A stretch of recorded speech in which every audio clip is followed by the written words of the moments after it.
and drinking water. If you don't have the opportunity to have water for health and economic development, you can't build a future. And America's got a great ability to do that if left to their own devices. Usually it's a small business within communities. That's what creates a better environment. That's what creates a better future for our country. And I think we are feeling right now that we're sometimes being controlled by the left, or sometimes being controlled by the right, or even being controlled by the middle. And I think, frankly, those of us within our communities in Montana want self-control, want self-governance. We want to be left alone. All we really want to do is our job, and have a job, and know that when we do our job, we can keep some of that money in our pocket for our children and our grandchildren.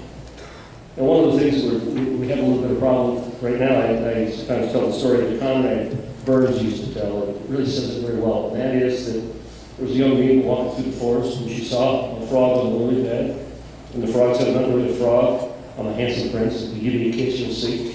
So as she figures what I got to lose, she picks up the frog, sticks it in her pocket, takes it home that night, lays it on her pillow, gives it a kiss. When she wakes up the next morning, laying right next to her in that bed is a handsome prince. Do you believe that story? Neither did her mother. And that's one of the problems we have in government today, that people don't believe the institution of Congress. Look at the favorability ratings. People are continually trying to tear down not just the president, but the presidency. And we still have the best system.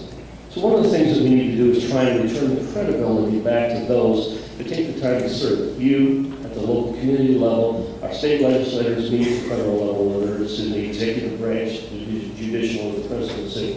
We spend a lot of time doing that because we're kind of all in this together.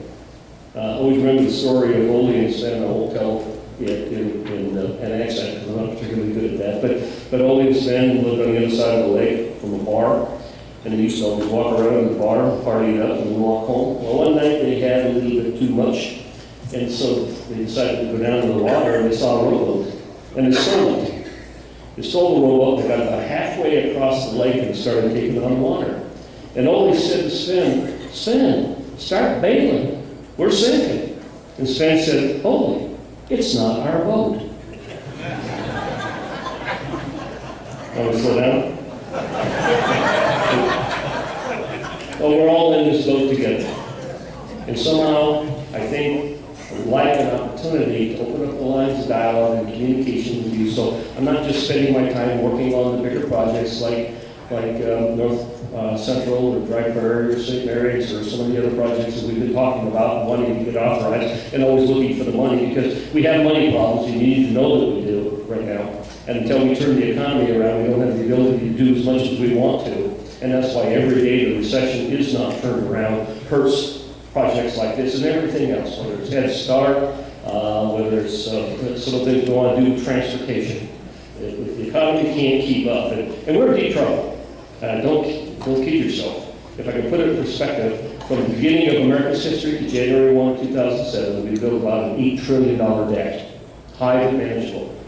And those of us who've been farmers and ranchers know that you carry debt, but as long as you have the ability to pay off your interest with some of the principal, you can stay in business. The day you cannot pay that back is the day that you're in trouble. So the beginning of America's history, that's everything, CCC, that's World War I and II, that's everything. Up to January 1, 2007, we built up an $8 trillion debt. From the 1st of January of 2007 to today, it's almost doubled.